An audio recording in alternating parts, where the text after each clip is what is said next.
Ça y est, normalement je suis live et c'est le début de la vidéo.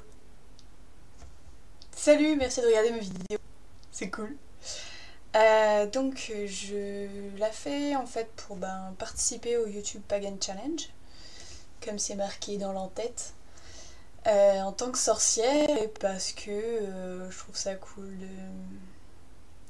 de sortir des bois, enfin de sortir du placard. Et de commencer à être un peu plus nombreuses à se revendiquer, mais surtout à dire voilà, je suis une sorcière, ça se passe comme ça dans ma vie. Et voilà comment j'en suis arrivée. En l'occurrence, là, c'est effectivement l'histoire de moi en tant que sorcière. Et donc la question qui est posée là pour la première vidéo, supposément aussi la première semaine, mais je pense pas que je vais respecter semaine par semaine. Je pense pas, je vais faire ça selon les envies. En tout cas, c'est très intéressant, je trouve. Et puis voilà, je pense que je vais commencer à raconter un peu comment ça s'est passé pour moi. Alors que voilà, je pense que c'est intéressant d'expliquer d'où je viens en termes de spiritualité. Mes parents sont baptisés, il me semble, tous les deux, mais ils sont absolument pas. Ils sont plutôt agnostiques, je dirais. À la base. Du coup, nous on a baigné dans une ambiance très agnostique, on parlait pas de la spiritualité. C'était pas. Voilà. Je sais que mes grands-parents paternels sont pas mal religieux. Et en face, t'as ma grand-mère donc la voix maternelle, qui était plutôt genre les religieux, c'est de la merde. Ça a bien baigné mon enfance. Et le truc de tombe pas dans une secte, tout le temps. Ce qu'il faut savoir aussi, donc à part cette ambiance agnostique, plutôt spiritualité du vide, quoi, il n'y a pas de. Il n'y avait rien, quoi. On a toujours baigné dans une atmosphère plutôt fantastique. En fait, ce qu'il faut savoir avant tout, je pense, sur moi, c'est que je suis fille de rôliste. J'ai baigné dans la fantasy. Je crois que le deuxième bouquin que j'ai lu quand j'étais gamine, c'était Bilbo. Le Seigneur des Anneaux à 9 ans, enfin voilà, je savais pas tous les mots, j'avais un dictionnaire à côté quand j'apprenais, mais voilà. C'est ça ma Bible en fait, si je devais en avoir une. Et encore, je suis vachement critique vis-à-vis de Tolkien. Pour situer même, une espèce de spiritualité du vide, mais quand même une éducation en fait New Age, mais sans que je m'en rende compte. Et je vais vous expliquer ça tout de suite. Voilà. Alors, il y en a très peu en France qui connaissent ElfQuest. Mais ceux qui connaissent, ils sont cool. Voilà, en fait, c'est écrit par deux Américains, donc hommes et femmes, qui sont en fait complètement New Age. Et qui d'ailleurs ont pas fini, hein. Ça c'est des très vieilles BD, mais elles continuent toujours. La saga des elfes continue toujours. Et d'ailleurs, je vous mettrai un lien dans la description parce que si vous avez envie de connaître, c'est vraiment génial. Il y a des gens qui se sont mis à traduire en fait, comme c'est plus publié en France depuis très longtemps, traduire comme des mangas, enfin ce que peut faire une team de Skeleton en fait qui s'y est mis. Et c'est chouette parce que vous pouvez découvrir gratuitement en ligne. Voilà, donc c'est vraiment chouette. Donc pourquoi ElfQuest? Le truc c'est qu'en fait, et je vais vous ouvrir un peu. Alors, pas la première page, mais la deuxième. Alors, je sais pas si vous voyez très bien. Tout le principe, en fait, c'est qu'en fait, il y a des êtres évolués. Donc, dans ce château-là, qui tombe sur une terre où il y a effectivement des hommes des cavernes, en fait, plutôt. Des hommes très peu évolués. Donc, ces elfes venus du ciel tombent dans une terre où ils y comprennent rien. En gros, il y a eu un accident technique et ils tombent sur cette planète. Et en fait, ce qui se passe de très déterminant, c'est ça. En fait, les elfes demandent de l'aide et préhistorique a peur et il frappe. Et c'est toute l'histoire qui dégénère. En gros, voilà, le message, c'est qu'en fait, il y avait des êtres célestes qui se sont posés sur Terre et qui ont été rejetés, battus, enfin sont heurtés à la violence de ce monde-là, et qui du coup ont perdu leur racine, ont perdu la voie vers le ancêtre et qui se sont éparpillés dans la nature. Devenus des maîtres loups, sont communiés avec les animaux de cette planète et sont des espèces d'esprits de la nature, enfin voilà, une espèce de rescapés. En fait, c'est marrant parce que, sachant que je fais mon coming out aussi, c'est complètement une métaphore des enfants sociaux en fait. Voilà, on incarne, mais on se souvient plus trop et surtout, on est très sensible et d'un seul coup, paf, le monde blanc dans lequel on vit nous heurte. On se construit des tas de barrières et ces barrières notamment mentales en fait, deviennent notre réalité, on se construit un ego et en fait on a perdu la voie vers la spiritualité alors qu'on l'avait quand on était enfant. Vraiment, je pense. Voilà. Donc alors après, voilà. Pour certaines, pour certains indigos, il n'y a pas eu de perte de connexion parce qu'ils sont incarnés justement dans des familles où c'était open, tu vois, ils ont pu ne pas se construire de barrières. Moi, ça a été le cas. Et alors, je sais pas trop vers quel âge, je dirais environ vers les 7 ans. J'ai fait un rêve qui était très... qui était pas un rêve, en fait, c'était un voyage astral, je pense. Où je me suis vue, en fait, dans le jardin de mes parents. Souvent, je me voyais dans le jardin de mes parents, puis il m'arrivait des trucs dans mes rêves. Notamment, j'essayais de voler, j'essayais de m'échapper, j'essayais de voler. C'est comme ça que j'ai appris à voler, en fait, dans mes rêves. Là en l'occurrence la vision c'était en fait j'ai vu une espèce de vitrail de cathédrale, d'église avec un ange, enfin vraiment une sorte de fort appel angélique ou même christique je dirais, ouais, parce que après j'étais devenue j'avais cherché des infos sur les stigmates. Oui alors, en fait oui, ceci est un pyjama, je me suis fait toute belle. Mais oui, voilà, je vais pas. Je travaille en pyjama, je suis contente parce que je trouve ça chouette. Alors, justement, c'est lié au rêve et tout. Euh, Donc, ce rêve m'a fait une très très forte impression, c'est-à-dire qu'en fait, nous on était. Enfin, moi j'étais limite athée.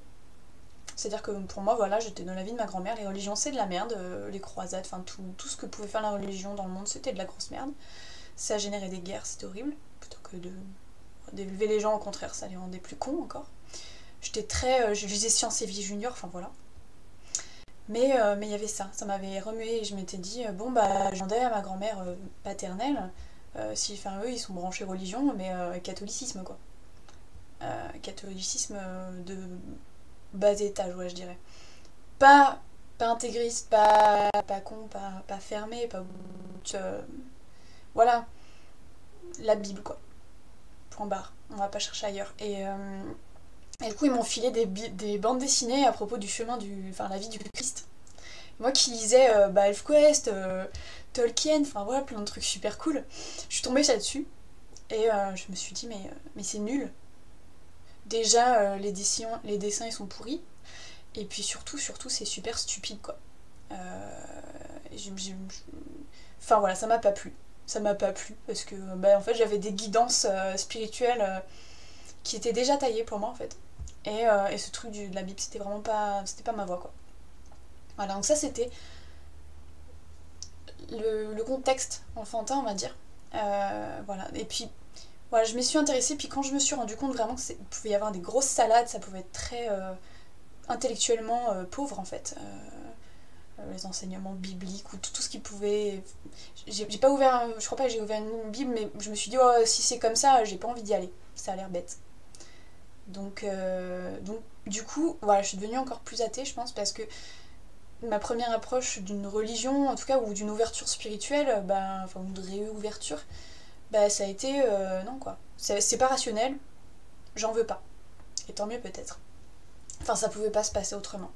Et puis en fait, bon, en suivant mes études de psychologie, j'habitais à Amiens et là-bas il y a une boutique, enfin il y a un magasin multimédia, enfin voilà, avec une grosse librairie, enfin voilà, ça c'est mon temple à moi on va dire. Je finis par tomber sur Alors, ce qu'il faut savoir à propos de moi, tous ceux qui ont connu ma grosse période d'identification à la couleur violette. C'est-à-dire que je pouvais vous dire si oui ou non c'était du violet, si c'était un beau violet, si c'était pas un beau violet, j'en choisissais tout le temps, enfin voilà, c'est lié... Voilà, je me rendais pas compte, c'est parce que j'étais une individu, et du coup, bah voilà. Et cet oracle, et donc, enfin là, surtout la rencontre avec bah, Doreen Virtue, qui c'était, qu'est-ce qu'elle faisait, a permis de m'ouvrir en fait à quelque chose qui, jusqu'à ce moment-là, et je vous dis ça, j'avais peut-être 19 ans. Ok, je m'étais fermée quoi. Mais voilà, ça revenait vers moi. Je m'appelle Viviane, pour de vrai, et pas, pas du tout parce que c'est dans le calendrier. Non, c'est vraiment d'après le livre de Marion Zimmer Bradley, Les Dames du Lac. Donc voilà, c'est pas une coïncidence. Et le fait que il y ait eu un oracle violet à propos des fées, c'est pas non plus une coïncidence bah, de la part de Doreen, enfin voilà. Et en fait, ce qui m'avait comment dire, rassurée rationnellement à l'époque, parce que j'avais une voix scientifique ish, on va dire, c'était que bah, la madame en question, elle était docteur. Elle était docteur en psychologie. Et donc je me suis dit, oh mais génial, quelqu'un qui est quand même rationnel, quoi, mais qui peut parler de spiritualité. Et puis surtout, c'était tellement attractif pour moi. Je vais vous montrer peut-être un peu des cartes. Et c'est vraiment... enfin voilà, déjà, et à l'arrière. Oui, moi j'aimais beaucoup les Magical Girls. J'aime toujours, hein, je suis une fan inconditionnelle de Sailor Moon. Donc voilà, déjà, avoir ça, c'est génial. C'est enfantin, quoi. C'est genre une joie enfantine de redécouvrir la magie, de redécouvrir tous ces trucs auxquels adultes on a dû renoncer en croyant que ça n'existait pas. Et puis, ah bah, du coup, forcément, ça a déclenché mon... Ça a ranimé mon syndrome de Peter Pan, parce qu'on l'a tous, hein, ceux qui sont geeks, rôlistes, tout ça, hein, c'est grave le syndrome de Peter Pan. Et en fait, ben, tout simplement, en commençant à tirer les cartes, en suivant ce que le petit livret te dit de faire, en étant bête et disciplinée, en suivant ce qu'elle dit la madame, parce que la madame c'est une docteure en psychologie, donc c'est pas n'importe qui, ben, je m'en suis rendu compte que ouais, ça marchait.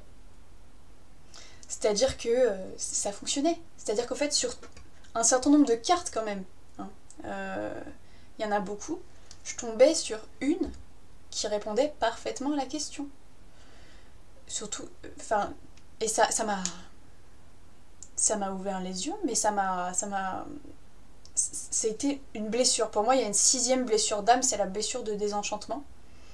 C'est-à-dire que voilà, toute ta vie, alors on te fait croire à des conneries, genre le Père Noël, machin, des trucs. Les adultes savent, hein, mais ils le font faire quand même. Et puis, quand tu grandis, tu dois savoir que ça n'existe pas. Et donc que c'était des mensonges. Et qu'il n'y a pas de magie, que tout ça, ça n'existe pas. Donc t'as une espèce de grosse blessure comme ça qui se forme. Et moi, elle était là, mais... Et j'en guéris. Et j'en guéris tous les jours de cette blessure. Et donc elle était toujours là, cette blessure. Et de me reconnecter à ça, enfin, ouais, de découvrir ça, ça m'a ouvert une voie. Voilà, quand je me sentais vraiment mal, quand je me sentais désespérée parce que la psycho c'est pas évident, enfin pas les études, hein, les études elles sont très intéressantes, mais la population surtout, l'espèce de souffrance, l'impression de porter le monde sur ses épaules dans les couloirs, enfin j'ai beaucoup gravité dans le milieu de la psycho, au niveau des étudiants, au niveau des assos surtout, et je vois bien c'est quoi la mentalité, c'est vraiment on est des futures victimes qui essayons d'aider les autres. Wouhou, ça va très bien se passer. Et puis surtout aussi malheureusement bah, l'ego des profs, de mal-être et ego quoi. Donc voilà. Mon chemin a été un chemin en fait de guérison, je dirais, de la spiritualité. Et un beau chemin, un bon chemin, je dirais aussi. Parce que justement, il n'y avait que moi qui pouvais m'empêcher d'avancer.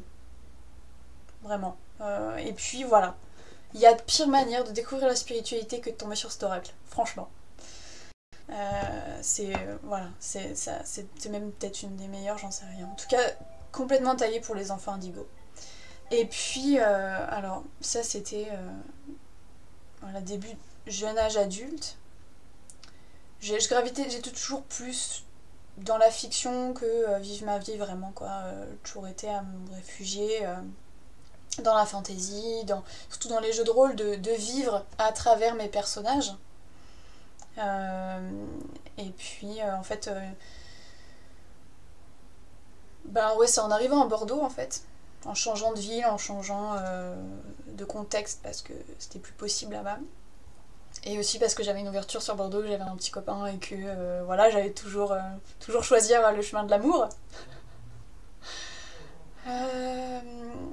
Et ben donc en arrivant dans une autre fac, tout ça, je me suis perdue un petit peu.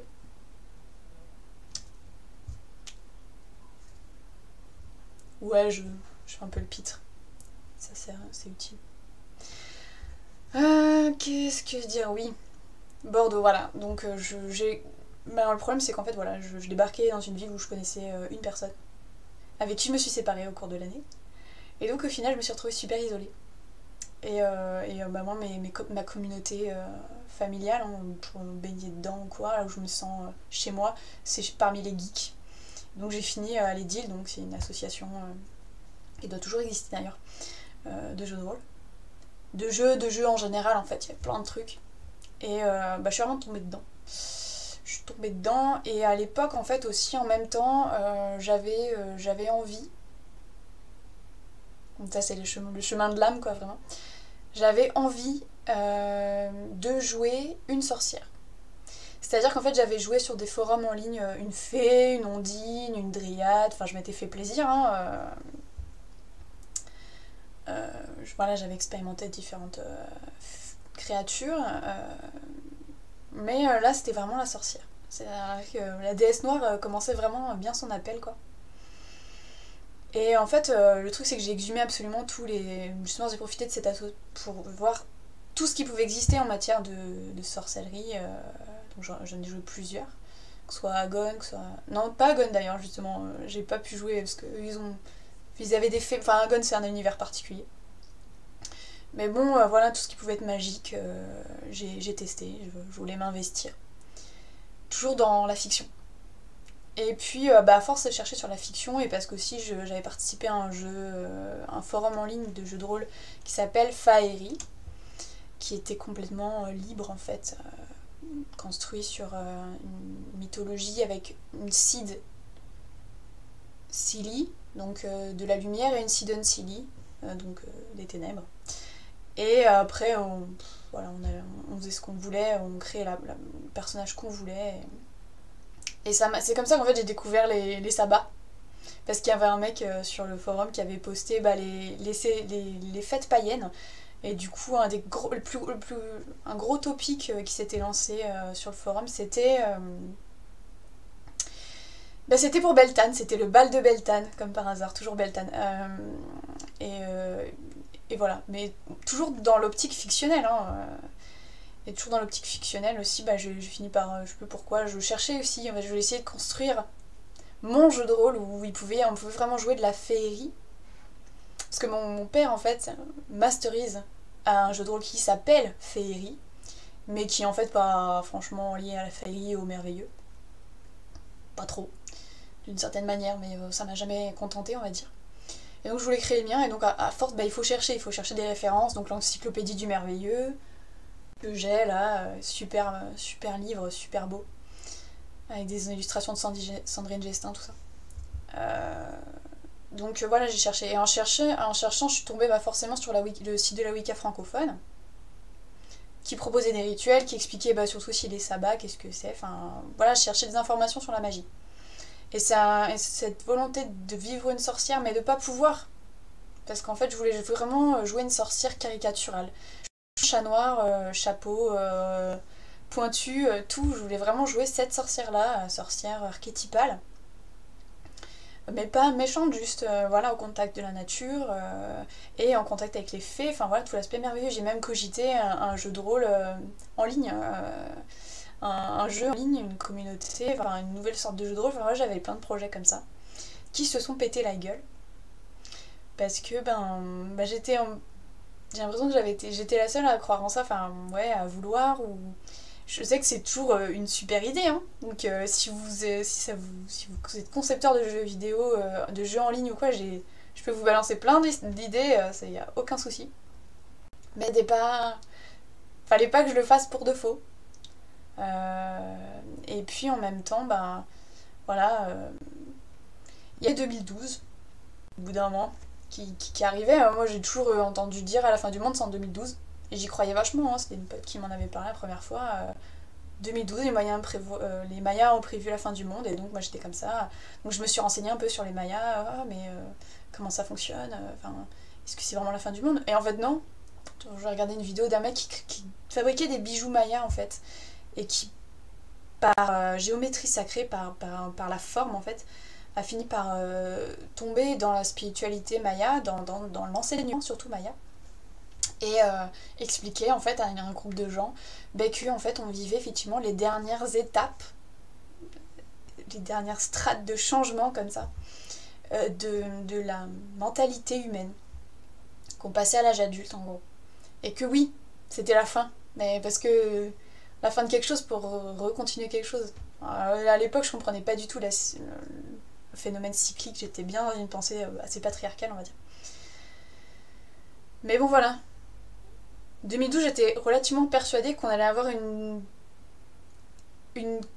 comment dire, une conscience planétaire.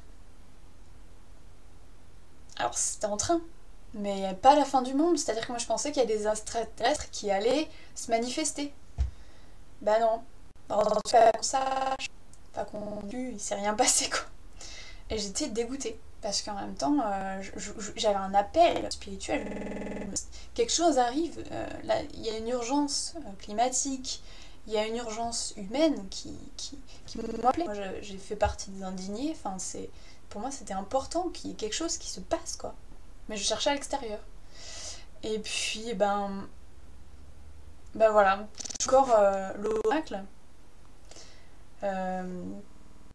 Chercher, enfin je sais pas, comment j'ai trouvé ma voie, pourquoi un jour je me suis dit, si c'est ça, c'est qu'il se passait tellement rien dans ma vie, c'était tellement morne, ça me motivait pas,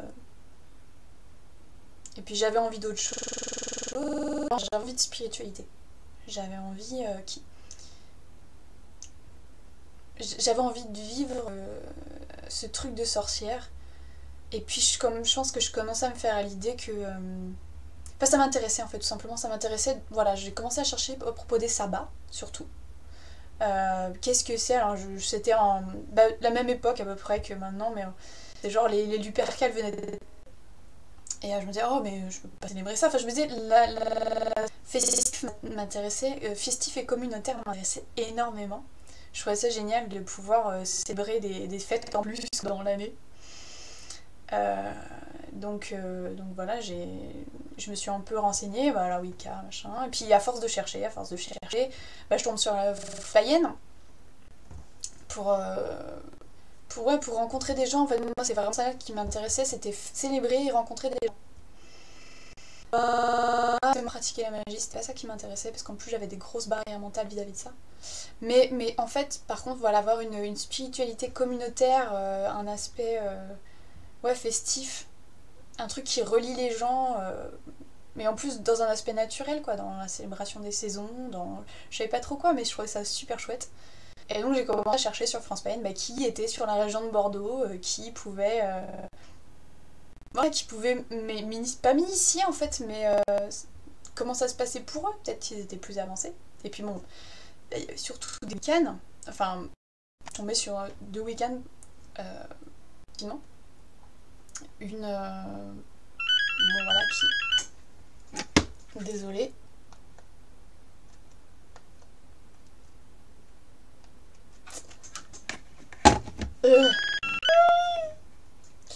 On m'appelle mais je ne peux pas répondre. Hop, voilà. Forcément, fallait qu'on me gêne pendant ma vidéo. Perdons le fil. Oui, voilà, c'est ça. Donc j'ai rencontré des jeunes femmes qui se reconnaîtront peut-être si jamais regardent cette vidéo. Qui étaient et notamment une qui avait co-dirigé un coven, les Sentiers d'Avalon, donc sur Toulouse, à moins que je me trompe. Ouais, je crois que c'est ça. Et qui était à Bordeaux, mais qui était un peu toute seule à ce moment-là, enfin pas toute seule, mais disons voilà, et puis en communauté. Mais par contre, voilà, elle pouvait m'expliquer un peu son parcours.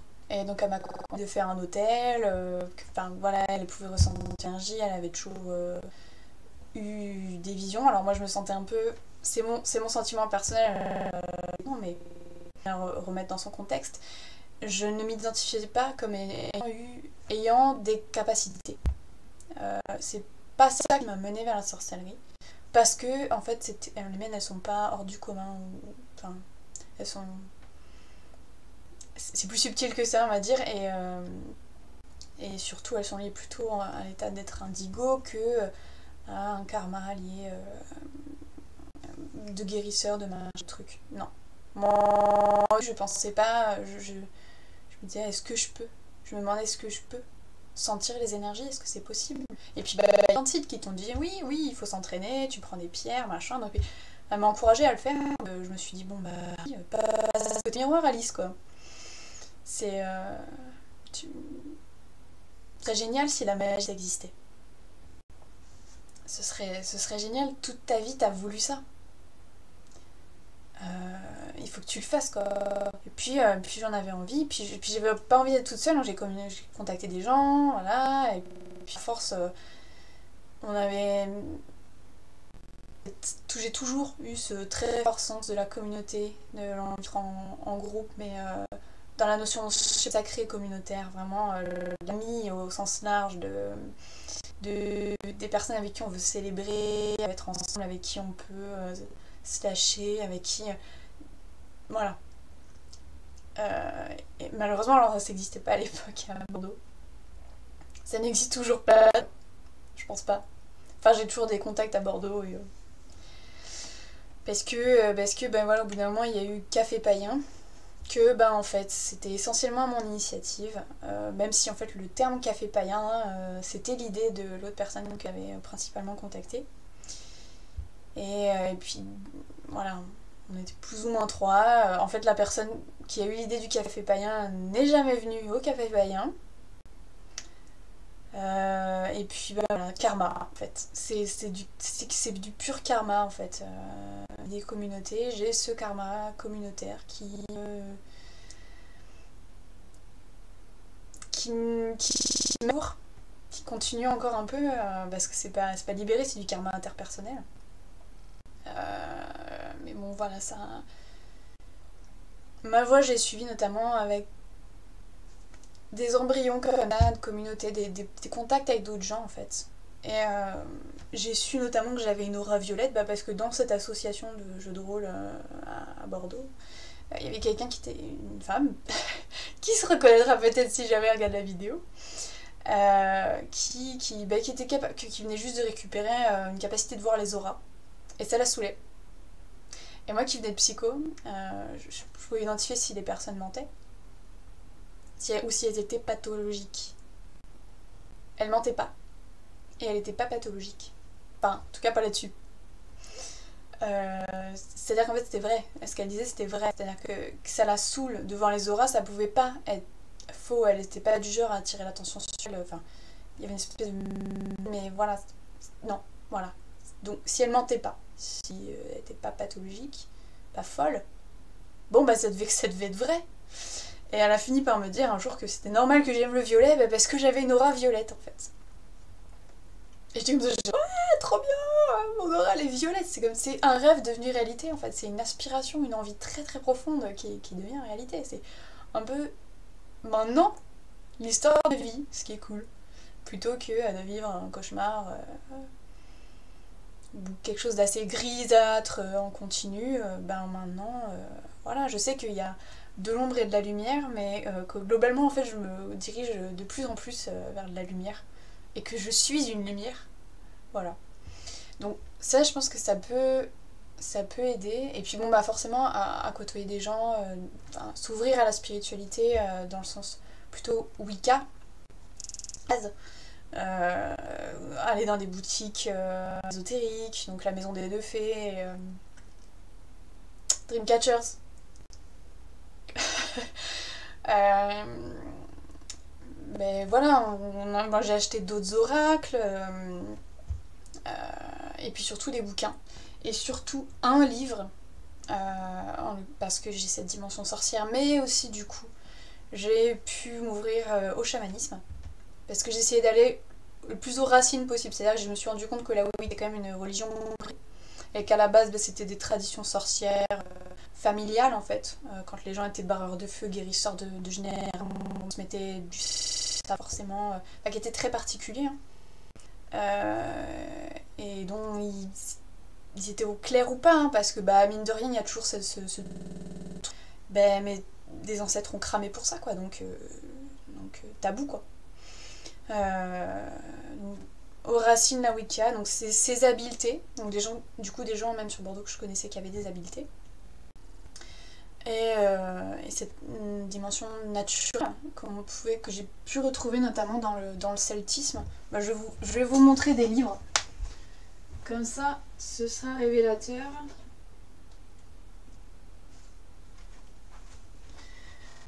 Voilà. Alors, pour le celtisme, voilà. Ça, c'est ce que même la femme que j'ai rencontrée dès le début, quand j'ai cherché sur France Play, m'a conseillé. Et c'est très au courant des traditions. Enfin, des traditions irlandaises surtout. C'est surtout irlandais, mais bon, voilà, c'est pas mal. Bah, le celtisme, j'étais pas complètement convaincue. Enfin, je sentais qu'il y avait des choses, mais que ça allait pas aux racines. Parce que je voulais vraiment voir, chercher la vérité universelle derrière, les légendes, machin, tout ça, mais j'aimais pas quand il fallait faire les obligations, les traditions, quand elles sont fun et quand elles sont pleines de bon sens. Y a pas de souci. Quand elles sont dans l'ordre des choses, que ce soit vraiment en diapason de la nature, c'est impeccable. Quand c'est de la superstition et des vieux trucs qui n'ont plus lieu d'être, par contre. Et donc dans ce...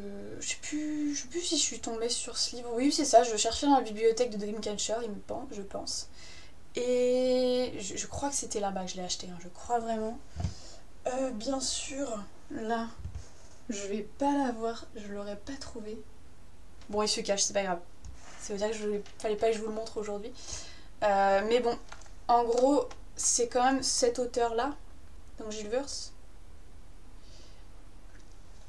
Et j'ai commencé à m'intéresser à la notion de chamanisme celtique.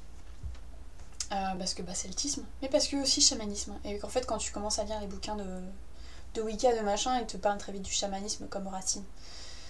Et en fait, pour moi, le chamanisme, c'est la racine de toutes les religions, de toute spiritualité. À l'exception, bien sûr, de ce qui vient intuitivement des dons et des relations qui préexistent de toute la nature et entre les humains, quoi, bien sûr. Mais voilà, le chamanisme, c'est le premier référentiel, le premier code de compréhension. Et donc, en lisant le livre de Verse, j'arrive pas à prononcer, c'est de l'alsacien. Je me suis dit, waouh, il a raison sur toute la ligne. Il dit là, il y a rien qui est faux. Il fait preuve son vécu. Waouh, c'est génial qu'il partage ça, qu'il partage notamment ses difficultés en fait, ses difficultés à faire ses premiers voyages chamaniques. Au début, il avait plein d'attentes et du coup il se bloquait à ce que ses guides pouvaient lui envoyer. Il recevait quand même, mais il bloquait, donc forcément voilà, ce qui m'est largement arrivé au début. Voilà, pour moi ça a été une révélation, genre vraiment un référentiel spirituel fondateur. Voilà, parce que j'avais du mal avant à me trouver vraiment un référentiel de pensée spirituel qui soit vraiment universel. Pour moi c'est important. Pour moi si c'est pas universel c'est que ça se coupe d'une partie de la vérité. Enfin c'est pas... On va pas au fond des choses quoi. Là avec ce chamanisme, dans l'explication de base chamanisme, donc la source. Ouais. Et encore, j'avais pas fini parce que ça c'est l'aspect, on va dire, traditionnel, patriarcal même. Mais bien sûr, mais il y a aussi la dimension sorcière, il y a la dimension de la déesse qui moi m'a attirée. Et surtout en fait en faisant, vous allez avoir les explications de pourquoi aile du corbeau. Le stage, parce qu'au final je me suis dit moi je suis là pour guérir, je suis là pour me guérir et puis guérir les autres professionnellement dans ma vie. Et je tombe là-dessus, le chamanisme, c'est génial, c'est spirituel et ça guérit, et si ça fonctionne, putain, ça veut dire que ça te coûte pas un rond, tu peux faire tout seul quasiment, et tu vas voir avec tes animaux de pouvoir, et tu fais le taf quoi. Et t'as pas besoin de dépenser des euros et des euros en thérapie, enfin pour moi qui vraiment était dans le circuit, c'était super important. Donc j'ai fait le stage, parce que c'était plus spirituel, c'était plus par attrait spirituel, vraiment je voulais vivre, je voulais voir par moi-même, ça m'attirait beaucoup. Je sentais que voilà, c'était accessible, donc j'ai fait le voyage. J'ai été en Alsace, là où il le faisait. Et donc j'ai fait le stage. Et premier ancrage qu'on faisait tous, hein, mais premier ancrage, mon corps, juste. À la fin de l'ancrage, il s'est penché tout seul en fait. Je le causais pas, c'était pas mon ego qui le faisait, c'était vraiment énergétiquement, j'avais tellement besoin. Parce que je suis naturellement portée à planer, voilà, pas être dans la matière, enfin c'est pas dans la matière, mais à rester au niveau des pensées quoi. À pas descendre vraiment dans les énergies du corps, du toucher quoi. Mais là la terre, et donc je me suis reconnectée à Gaïa quoi, enfin bien. Un bon coup, beaucoup de Gaïa. Et puis j'ai commencé mes voyages spirituels en ayant des aspirations et des attentes de ouf, hein, bien sûr. En ayant conscience aussi que je devais avoir de l'ego, parce que le chamanisme t'introduit à la notion de l'ego. Comme en fait, c'est pas du tout ton ami spirituellement. Au contraire, c'est limite ton ennemi. Et donc là, voilà, j'ai fait mes voyages chamaniques, il se passait des choses en plus plutôt dans mon corps. Je m'attendais, oui, je me disais, mais comment ça peut exister autrement que des images? Je veux voir mon animal, je veux voir mes animaux de pouvoir, je veux voir l'animal qui me représente, je veux voir mon totem. Je veux savoir qui je suis. Et heureusement, mes animaux sont tellement plus intelligents que moi. Et quand on a fait le voyage vers le monde d'en haut, le premier, j'ai surtout senti en fait que mon oreille grandissait. C'est-à-dire qu'en fait c'était une fusion. Et je sentais que mon oreille, alors l'oreille qui était pas sur l'oreiller, l'autre, grandissait, elle s'ouvrait. Je sais pas ce que ça voulait dire, c'est des informations qui sont non rationnelles, qui sont physiologiques, donc clairement ça s'est fait pour brouiller le mental, parce que clairement j'étais trop dans le mental. Et que c'est pas comme ça que mes animaux de pouvoir veulent me contacter. Non. Mes guides, ouais, à donf, mais ils le font de base, mais pas les animaux de pouvoir. Les animaux de pouvoir, ils sont là justement pour m'aider sur les autres plans. Donc ça, je le savais pas, mais c'était ma chauve-souris qui me dit ah, regarde, t'entends. Tes guides spirituels, tu les entends. Et en même temps, je comprends, là, parce que je le dis, quoi. Donc c'est marrant. Et donc voilà, j'ai aussi senti, quand j'ai senti de l'ego chez une femme, là, qui était parmi le cercle, que j'avais envie d'être... En voyage, j'avais pas de la haine, mais de la colère, de l'agacement, quoi, vis-à-vis d'elle, parce que ça me renvoyait à moi, ça me renvoyait à mon propre ego avec lequel je me battais. J'ai eu très forte envie de me sentir serpenter vers elle et de la mordre, quoi, d'aller lui faire peur. Parce que j'ai aussi le serpent dans mes animaux de pouvoir. Mais voilà, le totem, il n'était pas là. Et du coup, j'ai fait appel à d'autres chamans. Alors, en premier cercle, où Ben, on a été chez une femme qui faisait payer un truc qu'elle faisait chez elle, une séance de groupe suite à une espèce de groupe comme ça qui s'est organisé dans la région de Bordeaux pour, qui je pense qu'il doit toujours exister, vis-à-vis des huttes de sudation, et là elle s'ouvrait un peu à la pratique chamanique. Donc moi à la fin, moi je m'étais encore bloquée, hein, je voyais rien, j'avais des attentes, mes attentes m'empêchaient de voir ou de lâcher suffisamment prise surtout, de me faire suffisamment confiance pour voir. Et donc j'ai demandé, j'étais désespérée, elle proposait en fait à la fin d'aller chercher l'animal. Et moi je me disais mais non mais il faut que j'y arrive par moi-même, puis en même temps je savais bien que j'y arrivais pas, que j'avais besoin d'aide, mais en même temps je voulais pas de son aide parce qu'elle me semblait un peu trop égotique ou j'aimais pas son système de merchandising, enfin son système monétaire lié au chamanisme, pour moi c'est super. Donc elle était le chercher et puis elle m'a dit que c'était la chauve-souris. Alors je me suis dit, un animal protecteur totem, la chauve-souris, vraiment. Je me dis, meuf, mais t'inventes, je veux dire, j'avais une tronche de chauve-souris, j'étais habillée en noir, j'avais une fée chauve-souris sur... C'était pas difficile à extrapoler, mais j'avais pas conscience aussi que c'était une synchronicité en fait, que la chauve-souris était déjà en moi et que voilà, qu'elle m'a dit ça, oui. Puis elle m'a livré des messages de la chauve-souris qui étaient... Bah elle comprenait pas, je pense. Chauve-souris, c'est pas un guide animal... Enfin, elle est bizarre en fait. Les chauves-souris, c'est bizarre. C'est les seuls mammifères volants, enfin des rares, mais vraiment qui volent quoi. C'est-à-dire c'est pas juste tomber avec panache, c'est... Ils volent. C'est toujours comme ça que j'ai volé dans mes rêves, c'est qu'en fait, la force des ailes quoi, enfin la force des bras. Tu galères, mais elle était bizarre et tout. Mais en fait, t'es un putain d'expert quoi. Tu peux explorer les ténèbres les plus absolues et t'en sortir très bien. Donc voilà, on a été chercher. Et du coup, pas trop contente, hein, parce que voilà, je l'ai pas vu. Et puis, en parallèle, je suivais une formation de psychodrame. Parce que j'étais toujours un peu perdue sur ma voie psychologique. Et à un moment, j'ai juste lâché prise parce que je venais de faire ce stage. Je venais de faire ce stage de chamanisme qui avait changé, qui m'avait ouverte à ce que je suis, à plein de choses. Puis en même temps, je suis revenue au café Parisien et j'ai fait ah, le chamanisme celtique, je vais vous présenter ça, c'est trop bien et tout. C'était la voix. Allez tous là-bas.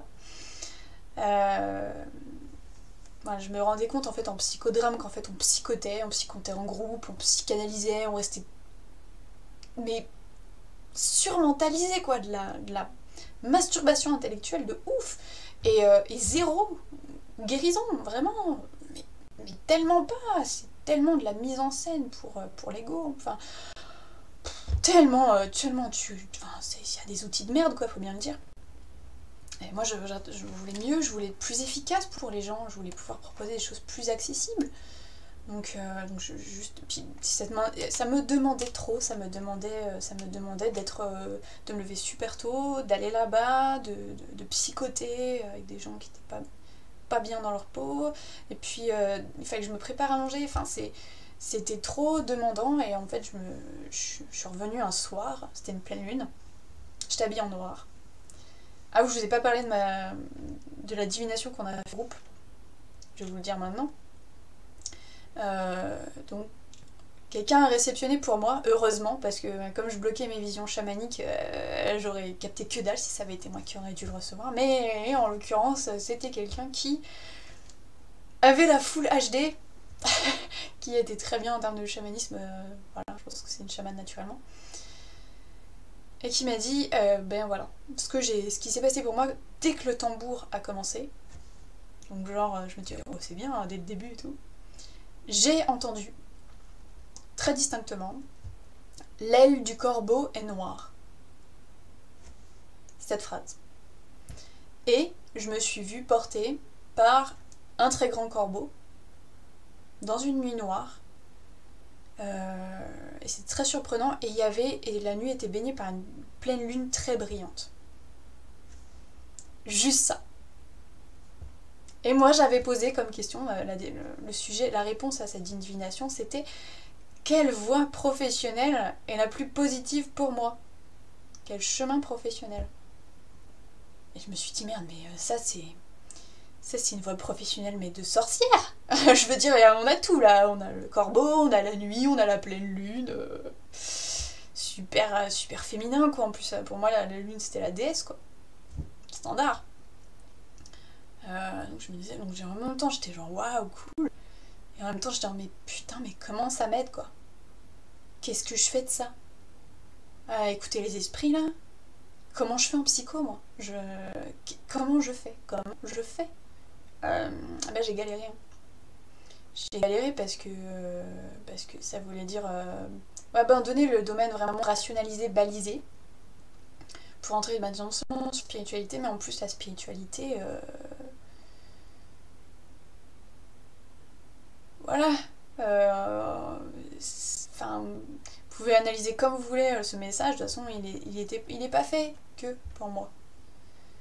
Je le décortique et j'en tire encore des sagesses à l'heure actuelle, hein, et dans le futur sûrement, parce qu'il est plein de...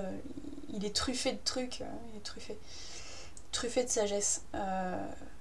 Mais c'était un piège à mental aussi, c'est-à-dire que le mental ne peut pas appréhender la nature de ce message. C'est-à-dire que l'aile du corbeau est noire, il y a une phrase, quoi, il y a une phrase, on déconne pas, il y a une phrase entière, mais elle ne veut rien dire. C'est la palissade, l'aile du corbeau est noire, ok, la pluie s'est mouillée, qu'est-ce que je fais après, bordel de Dieu? Eh ben, tu lâches le mental, hein, donc c'est bon. Donc c'est comme ça que je me suis dit, mais faut que j'essaye un peu l'énergétique, enfin, que j'aille voir. Enfin. Donc j'ai essayé de rentrer, de faire, comme j'avais lu le livre de Julia Bosquero, donc les pierres au quotidien. Et à la fin, elle propose une formation, je me suis dit, bon bah allez, je me paye Poudlard des pierres, quoi, c'est parti, je me fais plaisir, quoi. Sauf que bon, les pierres, c'est pas... ça m'attirait en tant que thérapeute, parce que c'est un très bon outil, c'est des amis, c'est génial, la lithothérapie. Mais en faire juste ça, mon métier, non, je voulais être plus large, mais je n'avais pas trop le référentiel. Puis bon, j'avais mon propre pratique sabbatique, spirituelle, sorcière à côté, hésitante, tâtonnante, mais c'était pour ça qu'il allait me... Bon, voilà. Et puis en fait, la formation n'a pas pu se faire avec Julia, parce que je pense que... pour plusieurs raisons, hein. Il y a elle, il y a moi, il y a tout plein de gens, mais bon voilà, ça devait pas se faire. Donc je me suis retrouvée le bec dans l'eau. Et mais quand même avec cette volonté d'apprendre en fait, et puis de savoir qu'en fait il y avait quelque chose pour moi, il fallait que j'aille chercher dans l'ésotérique, quoi. Comment je fais? Et puis en fait, à force de liker des pages magie, Wicca, forcément j'ai fini par tomber sur des publications de Yabiyum Rowanroot, donc, qui étaient très répétitives. Enfin voilà, c'était vraiment... moi ça m'a vachement aidé à y croire. Ça m'a aidé voilà, à me dire, voilà, la magie c'est du concret. La magie c'est réel, et puis comment ça fonctionne, et puis qu'est-ce qu'il faut faire. Puis quand même à propos, alors moi je me disais oui, non, c'est bon, j'ai lu 2-3 livres de Wicca, c'est bon, je sais très bien comment ça fonctionne, les bases, quoi. Bonjour Lego. Jusqu'à ce que je me dise, mais là je suis plantée, là, au plan de vue professionnel, je suis à zéro. J'en ai même envisagé de faire une... Enfin, j'ai commencé des cours... c'est un peu petite enfance, tellement je me disais, merde, qu'est-ce que je fais de ma vie, quoi. Bon, du coup... voilà, plus par un trait spirituel, personnellement, je me suis dit, bon, après tout, vas-y, apprends les bases. Et donc c'est là que j'ai commencé les cours. Et donc, qu'après coup, j'ai pu commencer mon blog. Parce que quand j'ai commencé mon blog, en fait, j'ai regardé tout mon ordinateur. Donc tout le dispositif, hein, là, que vous voyez pas, mais qui est en face de moi. Et tout était noir. Et voilà. Et c'est là que j'ai le premier déclic, genre, du moyen. Parce qu'il m'informait de la manière dont j'allais suivre ma voie professionnelle. Parce que, oui. Ma profession, c'est ça, c'est écrivain. Ça, je l'ai su grâce à Yabiyum, parce qu'elle a fait un super petit audio que j'avais acheté à l'époque, qui m'a dit, mais c'est quoi donc tu rêves depuis que t'es gamine, mais tu rêves d'être écrivain, tu rêves de faire rêver les gens, de révéler la magie aux gens, voilà. Tu veux faire voyager les gens. Et aussi guérir, enfin ma mission de vie est un peu large. Et donc, bah voilà, ma voie spirituelle, enfin, qui rejoignait la voie professionnelle, en fait, tout simplement. Et là, de plus en plus, même si j'ai jusqu'à récemment eu du mal à concilier les deux, vraiment, à voir comment je pouvais faire. Ça se dessine de plus en plus, ça s'ouvre. Et de plus en plus à assumer, en fait, bah voilà, tout simplement. Et c'est aussi pour ça que j'ai fait j'ai participé à cette vidéo, enfin, ce challenge. C'est parce que j'ai reçu l'enseignement de Yabiyum et parce que bah, j'en ai vu les limites, malheureusement, et l'ego, surtout malheureusement l'ego. Que moi, je me suis efforcée de travailler au maximum. Et j'ai vraiment fait le vœu de le tuer. Hein. Je veux tuer mon ego, j'en ai marre, il m'a trop fait souffrir, ce qui était tout à fait vrai. Hein. Je sais que mon ego fait souffrir des tas de gens, notamment mes proches. Mais voilà, en fait, c'est toujours été le karma avec moi. Je suis quelqu'un qui a des capacités et sait toujours qui va toujours poser des questions, qui va toujours, voilà, moi si on me demande si on me dit que je peux apprendre, bah je vais, si c'est pas les archives akashiques au complet, je vais être déçue quoi. Et malheureusement je me rendais pas compte que j'y avais déjà accès en fait, parce que je croyais pas en moi du tout. Je pensais qu'il fallait avoir des guides, je pensais qu'il fallait avoir des divinités, des machins, des trucs. Et puis je me disais bon, indigo, et alors c'est bon, ça m'aide pas trop. Donc du coup, voilà, il y a eu ce karma qui est revenu. Et puis bah, de toute façon on a correspondu par mail. Je pense que c'est pas une coïncidence que bah, j'ai fini par prendre j'avais suffisamment travaillé mon ego pour pouvoir accepter de recevoir son enseignement. Malheureusement j'ai reçu des cours, mais pas l'enseignement. J'ai reçu... pour moi, Yabiyum vend du savoir plutôt que de transmettre du savoir. Et malheureusement, si pour moi elle est prise dans un mécanisme d'ego et d'aveuglement dans la lumière. C'est pas un jugement, c'est juste un constat. C'est-à-dire que voilà, elle va poster des recettes, des conseils, qu'elle applique pas d'ailleurs tout le temps sur elle. Et les gens vont avoir plein de gratitude, ils vont dire « Oh, tu es trop bien !» Et mais malheureusement, c'est comme ça qu'on déifie les gens, c'est comme ça qu'on se construit un ego. Surtout quand on n'a pas l'honnêteté radicale d'arrêter ses conneries tout de suite, de dire « Oh là, attendez, je suis au-dessus de personne, moi. Je suis plus intelligente que personne. » Et surtout, c'est arrêter de faire ça parce que c'est mauvais en fait. Vous donnez votre pouvoir créateur à quelqu'un d'autre. Vous donnez votre divinité à quelqu'un d'autre. Et ça, bah, malheureusement, j'étais pas très outillée à l'époque pour lui faire comprendre. Je connais pas trop moi-même en fait. Je sais toujours qu'au bout d'un moment, je vais dépasser la pensée de celui qui m'enseigne. Mais comment l'assumer, c'est super compliqué. Parce que en France, on a vraiment des égos géants sur le savoir, les grands maîtres, tout ça.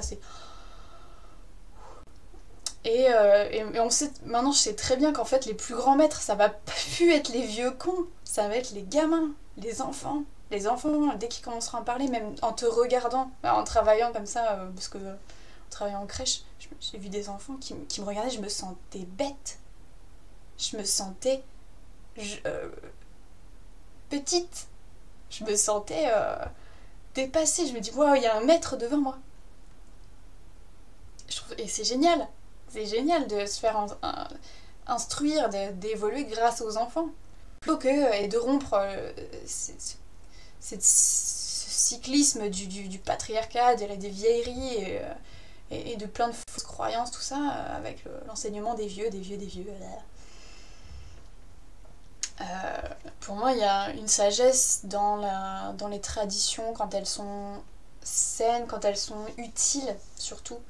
Et pleine de bon sens vis-à-vis de la terre, du rythme de la terre, parce que je suis éco-païenne, c'est mon étiquette officielle, je suis pas Wicca, je suis pas un machin, je suis vraiment éco-païenne, et praticienne chamanique, et enfant indigo, et une petite betterave, quoi, je veux dire, voilà, j'essaye pas d'être plus que ce que je suis, mais il faut que j'arrête d'être moins que Euh, et, euh, et ce serait peut-être un peu mon message à vous qui regardez. Essayez pas de... Enfin, si vous voulez de l'enseignement, des instructions, des conseils, y a pas de souci, vous venez me voir. Parce que je vous retransmettrai avec une joie de ouf, trop contente de faire ça. Mais surtout, si jamais voilà, vous regardez la vidéo, c'est qu'en fait, il est temps de reconnaître que vous êtes capable de toute cette magie, de toute cette spiritualité, que votre guide intérieur, le plus important et le seul dont vous devriez suivre toujours l'enseignement, il est là. Il est au niveau de votre plexus solaire, au niveau du cœur, entre les deux, en fait. C'est votre âme. C'est la septième direction, la voie du milieu, la voie du centre. C'est votre âme, c'est elle, votre guide spirituel le plus important, le seul qui compte. Et jamais vous devriez suivre la voie ou l'enseignement des enseignements qui ne sont pas en accord avec vous, qui vous semblent faux. Que cette personne soit plus évoluée sur son ascension spirituelle ou moins, peu importe, il faut que vous trouviez les personnes qui sont en résonance avec vous, à votre vibration, et ça vous nourrit pendant un temps. Et si vous augmentez, vous allez commencer à changer. Et vraiment, il faut arrêter avec ces notions de maître, de grand maître. Parce que les grands maîtres, ça va être les enfants. C'est plus les... C'est pas Dalai Lama, c'est pas... Non, eux, ils plafonnent, hein. Ils plafonnent carrément. Non, il faut vraiment vous dire que voilà, à toi qui regarde cette vidéo, tu es mon guide co-créateur. Tu es mon guide dans l'horizontalité, dans le partage, dans cette connivence, dans cette fraternité humaine.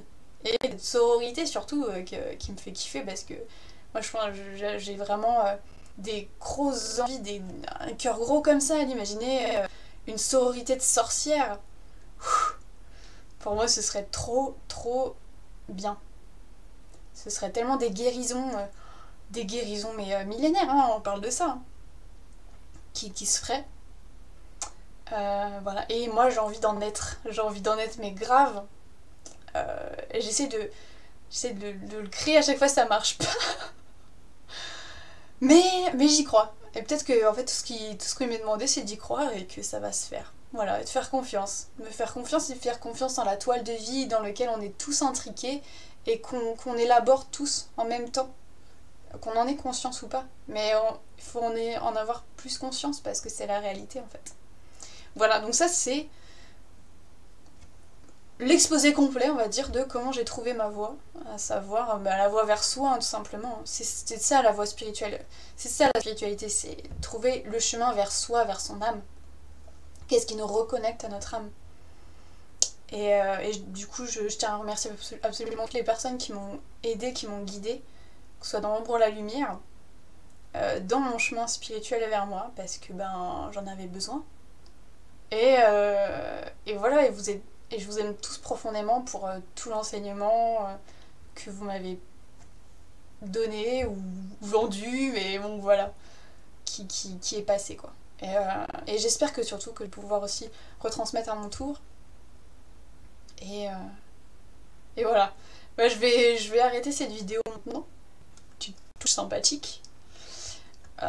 Aussi, vous ne vous prenez jamais au sérieux avec votre spiritualité.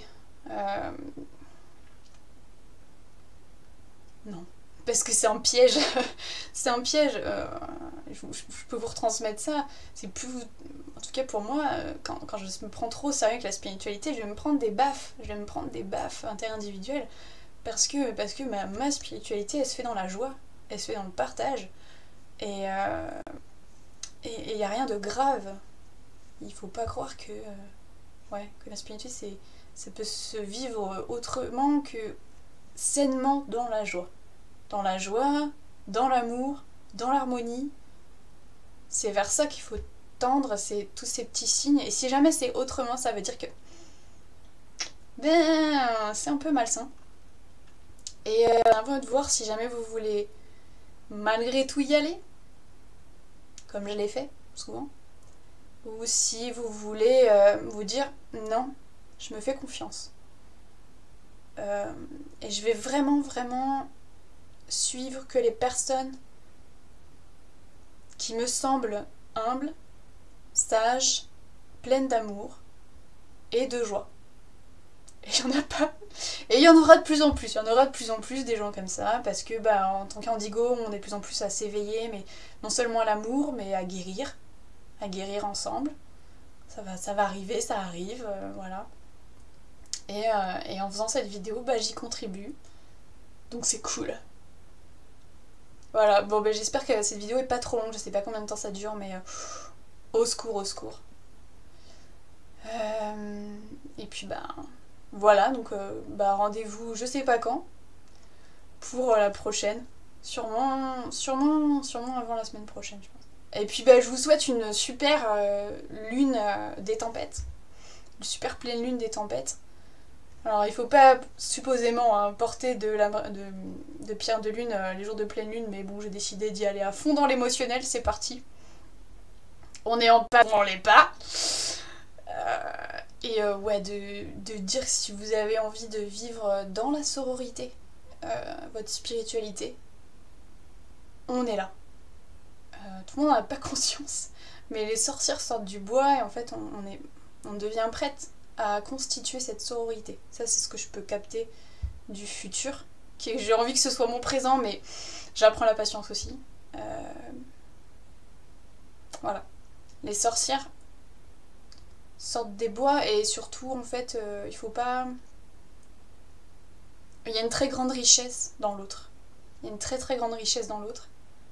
Et oui bien sûr on s'est tous pris des claques, on s'est tous pris des baffes, mais plus ça va aller, et merci à la pleine lune d'aujourd'hui par exemple de changer des choses en profondeur pour nous, au niveau des énergies, plus ça va aller et plus ça va être sacré, plus ça va être en harmonie, et plus...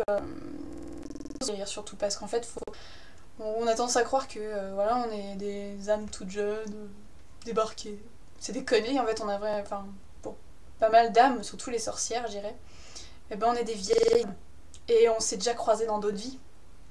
Et peut-être qu'on s'est causé du tort, ou peut-être qu'au contraire on était amis ou quoi, mais en fait c'est des vieilles connexions qui se rétablissent dans le monde physique à l'heure actuelle.